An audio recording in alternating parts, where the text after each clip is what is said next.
FSN Radio. It's all about what's next. Go to financialsurvivalnetwork.com and sign up for your free weekly newsletter. You'll also get 3 free reports. The Financial Survival Network. It's all about what's next.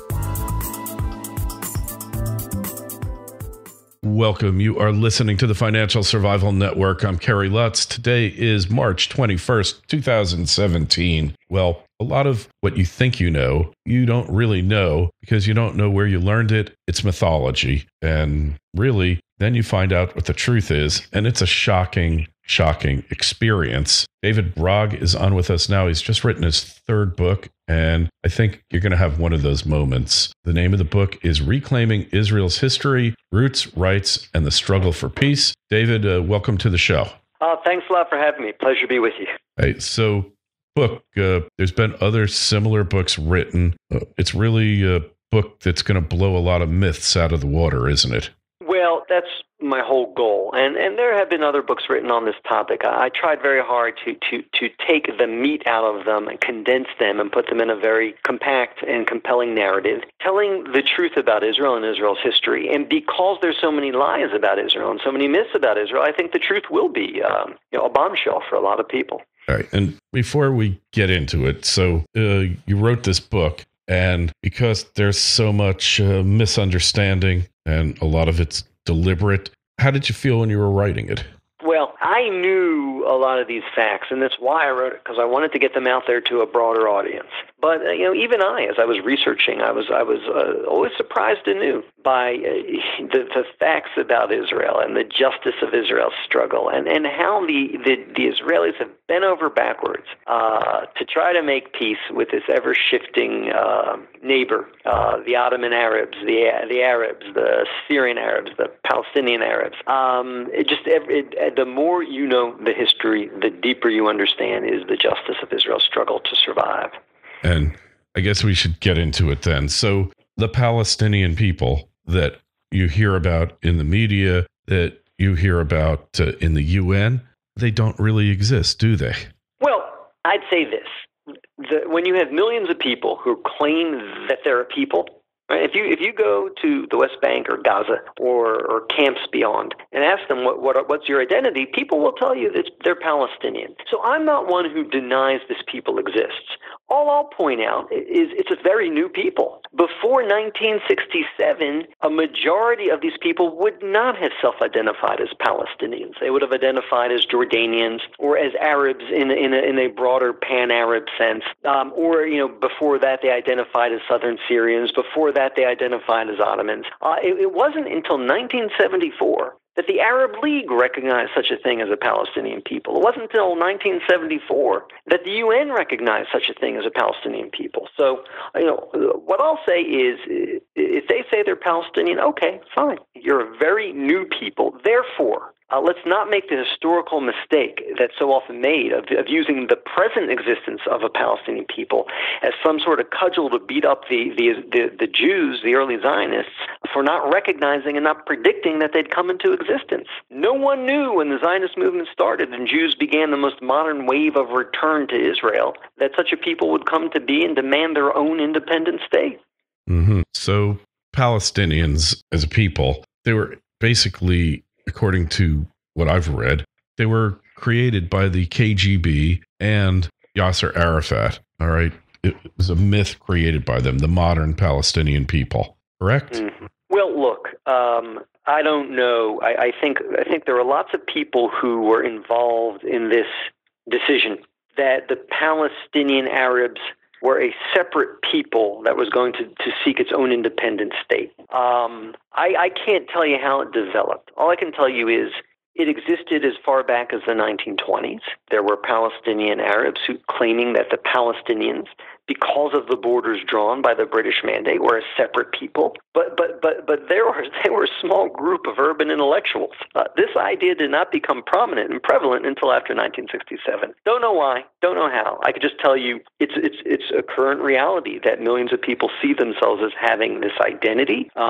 We can all choose how to deal with that reality. All I want to do is point out how very new it is, and therefore remove this from the charges against Israel, one of the most prominent charges against Israel, is that the Jews came from Europe and took over an existing state called Palestine and evicted its residents, Palestinians, to create their own Jewish state. And we just need to correct that record. Not true. Never happened. There was no such state. No such state ever existed in history. And when the Jews began their return, the Muslim Arabs living in the land thought they were Ottoman subjects. They didn't have a national identity. Later, they started to see themselves as Arabs or Southern Syrians or Jordanians. It was not until recently that they assumed this new identity. Therefore, it wasn't until recently that anyone was talking about an independent Palestinian state. It's a new nation with a new nationalism and a new demand for independence. And by the way the Israelis reacted to it, the way the Jews reacted to it, the Jews being one of the oldest peoples on the planet, one of the oldest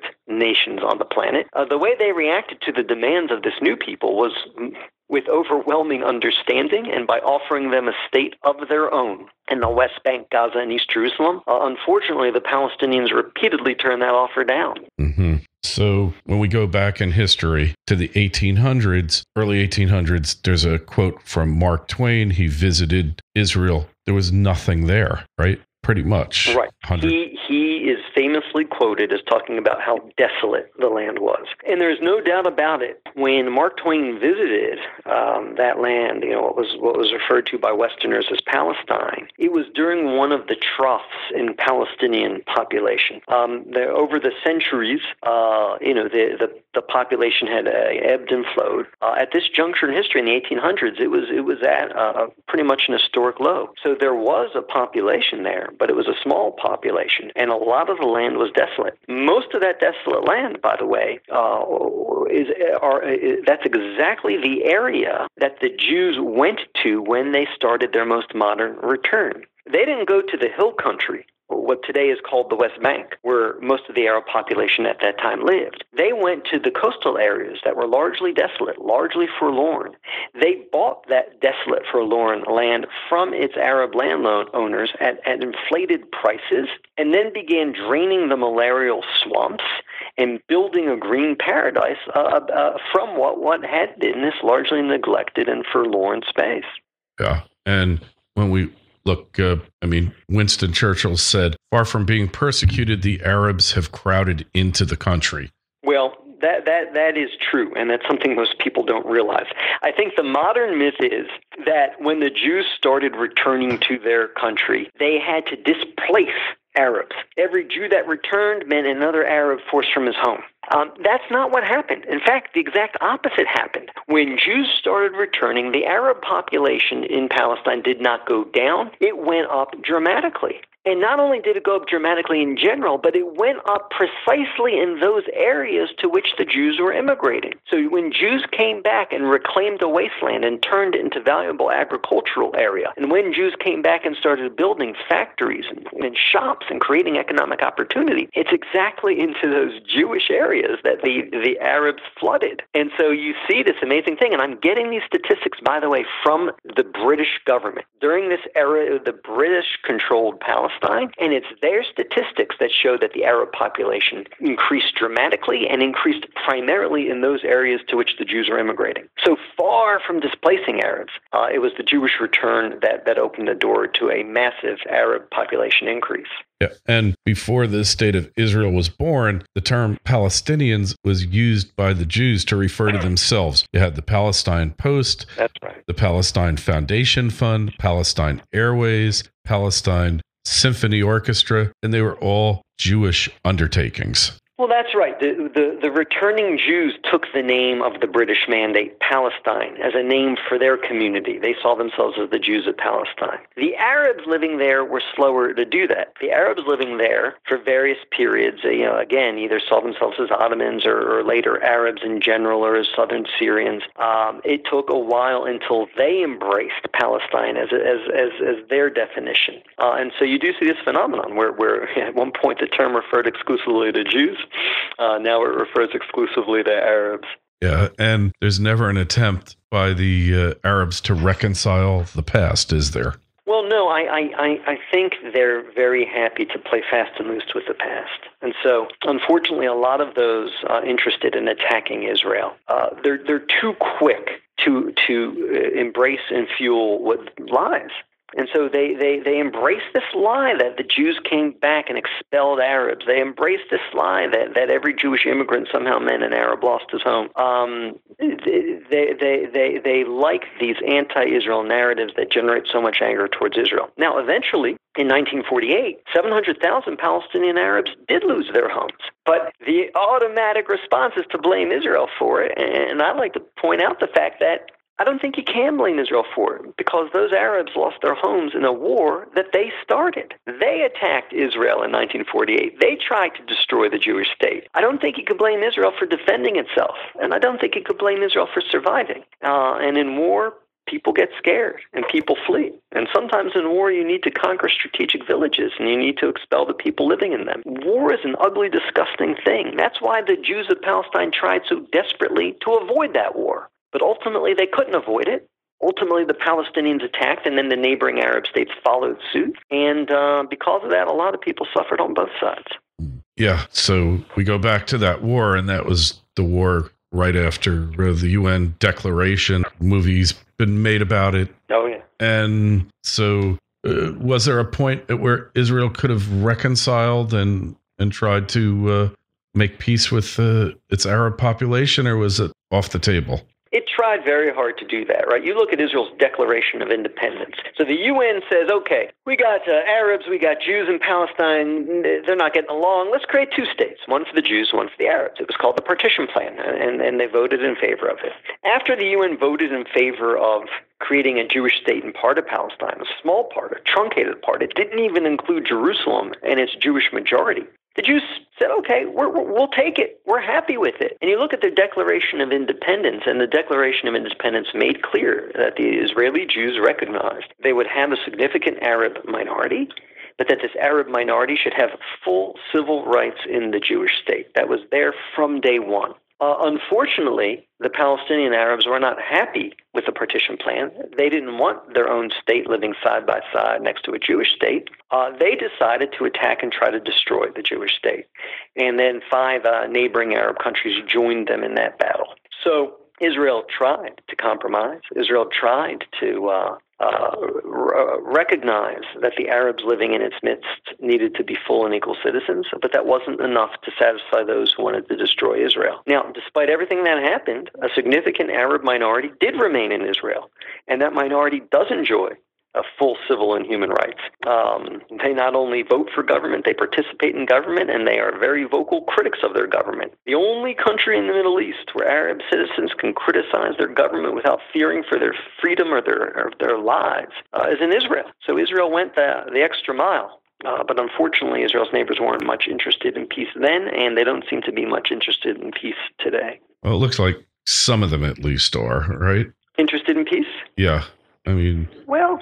You know, I used to think a guy like Mahmoud Abbas was interested in peace, the leader of the Palestinian Authority, but he turned down a very generous offer of a Palestinian state in 2008. All of Gaza, 94% of the West Bank, plus land from Israel equaling that final 6% of the West Bank that Israel wanted to keep, plus all of Arab East Jerusalem. He turned it down. Not only did he turn down that peace deal, but Abbas and the Palestinian Authority richly reward any Palestinian who kills Israelis. If you go to jail in Israel because you attacked and murdered Israelis, you get a very generous salary from the Palestinian Authority government of Mahmoud Abbas. And if you die in your terror attack, and that's usually the point in suicide bombings, then your family gets that rich financial reward from the Palestinian Authority. So, doesn't look to me like Abbas at the end of the day really is much interested in peace with Israel. Seems much more interested in funding attacks against Israel. So the search for a peace partner goes on. Now, Israel has a peace treaty with Egypt. Israel has a peace treaty with Jordan. Those are good things. Unfortunately, they're both cold pieces. You don't really see warm relations and a lot of trade and a lot of commerce between the countries. But at least there's not a state of war, and that is a wonderful thing. Mm-hmm. So what about the Trump administration as compared to the Obama administration and Israel's position here? the Obama administration made this world a far more dangerous place for Israel and for the United States.